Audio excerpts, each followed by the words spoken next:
They were ripping on XRP at the BTC conference. We're going to expose them, along with a massive investment from traditional finance in the crypto space. This is good. This is financial adoption. Solana's got some major network activity happen, but is it going to pump up the price of Solana? Speaking of price, we're going to talk XRP price at the end. And oh, I've got a juicy one for you, kiddos. Senator Warren just lost some major support. Yep, support from across the aisle, and I get to share it with you. Due to the graphic nature of this program, listener discretion is advised. Fuck yo, bitch ass Warren. No. We're not going to start off with that. We're going to start off with users' comments, because y'all matter most. Drop me something hot, something spicy in the next video, and maybe I'll share it. Isaac Dorsey says, nothing from Ripple until after the BTC conference. Announcing anything during the conference wouldn't be nice. Why steal their shine? That's actually a really good point. We've seen that where crypto companies out there specifically wait to time events to get the biggest impact with the announcements. You're right. Why would anything big come out of Ripple if we know the thunder right now is with the BTC conference? Oh, and we're going to get next to the people ripping on XRP soon. Joseph Angelar says, let's see those naughty snaps. Pics or it didn't happen, just kidding. No, sadly, it did not happen. Comment down below if you know what I'm talking about. Maybe today's going to be the day for your guy behind the screen. Let's get to that heat map because I'm seeing lots of green. Bitcoin sitting at 68,899. ETH 3312. Is BTC going to get to 70 this weekend? Let me know down below. Sol up next for the ETF past BNB when it comes to market cap. Sol at 187. XRP sitting at 60.5. Going to talk XRP price.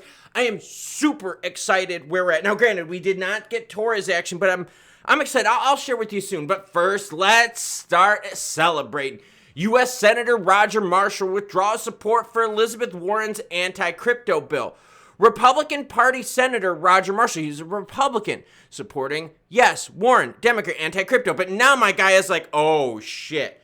If I'm a Republican and I'm supporting Warren, I'm going to lose a shitload of votes. So my guy is like, yo, we got to do something about this. Marshall withdrew his support as a co-sponsor of the bill, leaving 18 senators still supporting the bill. Marshall and Warren introduced the DAMLA bill together in 2022. Rogue nations, oligarchs, drug lords, and human traffickers to launder billions of stolen funds. Basically what they were trying to do was to stop the money laundering and take a big bite out of crypto. But now Warren loses that support from the Republican side of things. This is big. Crypto is turning out to be a bigger vote gatherer than I think anyone ever expected. Seriously, even the maxis watching this right now, y'all knew crypto was big, but I didn't think you knew it was this big when it came to votes. 6.6 million in BTC ETFs invested in a Michigan retirement system. Why is this big? Dude, these retirement systems, these pension funds, they got tons of money. And now they want to start touching a little bit of ETFs, which is good. It gives them more protection. But it also allows traditional finance the ability to just play the tip. Just put the tip in a little bit. I'd be happy with just that. Just put the tip in a little bit. And that's what's good about this. If they put the tip in a little and it feels good, guess what they're going to do? They're going to put the whole thing in. Now, Solana is sitting here going, why network activity alone won't work for Sol's price? Seriously, if anyone has been following along, they've seen network on activity has just skyrocketed. But network activity doesn't do shit for price. Ask Stellar. This is their transactions right here over the last several years. And you saw, look at this big ramp up to Stellar's price ramp up. No, it went just the opposite. It went down. Market does not give a shit about network activity. Seriously, the market really doesn't. Oh, man, ripping on XRP. Bloomberg senior analyst faces backlash from the XRP community over a joke. We're talking about James Seyffart. All right, here we go. While interviewing BlackRock's head of digital assets, Seyffart couldn't resist taking a shot at XRP. I'm going to have this video linked down below. I don't want to get caught with a little bit of copyright action. I'll have it linked down below so you can watch it. It was a lame joke. The big thing, though, was, look, what were they doing? They were pandering to the BTC crowd, right? It'd be like me, a Sox fan, hanging out with a bunch of Cubs fans. No, fuck no. I'd still be ripping on the Cubs. I don't give a fuck who's around me. Whatever my beliefs and convictions are, I stay with it. I don't give a shit who I'm interviewing. And that's what pisses me off about this. Dude, if you're pro XRP, Stay pro XRP. Don't sit there and when you're by the BTC maxi start kissing their ass. I don't like that bullshit at all. Now, Safer came out and said, oh no, the XRP army is canceling me for a joke at the BTC conference. The horror. For all the XRP guys in my mentions, this is from Safer. I don't hate XRP. It was a joke geared towards my audience and a joke that landed well. Hell, I'm absolutely rooting for Ripple against the SEC. I personally think the SEC is vastly overreached. But if you're up in arms about some random dude making a lighthearted joke about the project, not good. You should reevaluate some things. Go touch some grass. How about this? How about if you're somewhere, if you're here, if you're there, if you're home, if you're at work, if you're with your friends, if with your family, you fucking convey the same things. It's like this dude, when he's by the BTC maxis, is like, yo, BTC is where it's at, bitches. And then this guy gets away from the BTC maxis and he's like, yo, XRP is where it's at, bitches. Come on, man, that's fucking gross. I bring the news whether it's good or bad, happy or sad. I take lumps from both sides of the aisle. I take lumps from people that are pro-crypto, from people that are anti-crypto. You know my vibe because I bring it every day. Where this guy, he's just bringing his vibe to strike it with an audience.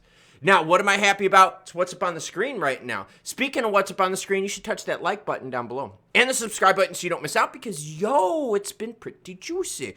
Look, no Torres action. And this is over the last 7 days. No Torres action, but we're holding above 60 cents. I wanted to go with something really light here so that you can see at the 59 cent mark where we started at the beginning of this week, look at how little time XRP spent there. So now what are we looking at? Well, we're looking at this. Volume is down a lot, but we knew that going into the weekend. We were prepared for that. But now as volume goes down and XRP is holding, this is freaking awesome. Why? Because it's that tea kettle I've been telling you about. And you're like, Klaus, what the fuck is the tea kettle? Dudes and chicks, it's pretty easy. The whole Torres thing is like a tea kettle, except you know what you did? You taped the lid down. You taped the little spout down. The bitch can't whistle anymore. So it's just boiling and boiling and boiling. Now, over this weekend, it's going to boil even more. And you're like, why is it going to boil this weekend? Because anticipation is growing every day. It's not like anticipation is getting less every day. It's growing. Every day that passes is a day you know you are closer to Torres. You are closer to this bullshit being over. So this tea kettle that we're living in right now, is just going to keep boiling. Now, does it boil a lot over the weekend? No, not really, because we know business news really doesn't happen over the weekend, especially when it comes to courts. Now, if we can maintain this momentum above 60 cents, closer to 61 would be freaking great. Titties in the face, great.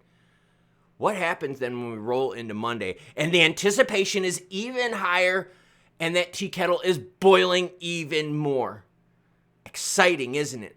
Because we know we're a day, a second, little bit of black cherry goodiness this morning to get us going. But I am very excited because I'm seeing XRP hold support above that 60 cent mark. And we know the weekends are boring. Seriously, ever since the BTC's ETFs have been out, weekends, traditional finance has been sleeping, and it's caused crypto to be really boring over the weekends. But now we're seeing more traditional finance flow into these ETFs. Pension funds, retirements, all sorts of goodness. And we need that. That's how you get more people to put the tip in and hopefully put more than a tip in later. Speaking of, hopefully it happens to this guy over here. Now, I want to hear from you, though. How do you feel about the building pressure of XRP? Do you feel like it's like a tea kettle, that it's just going to explode one of these days?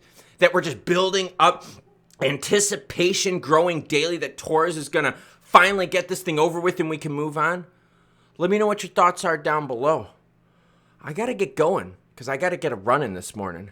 That's right, ladies. Training is firing back up. Choo-choo, bitches.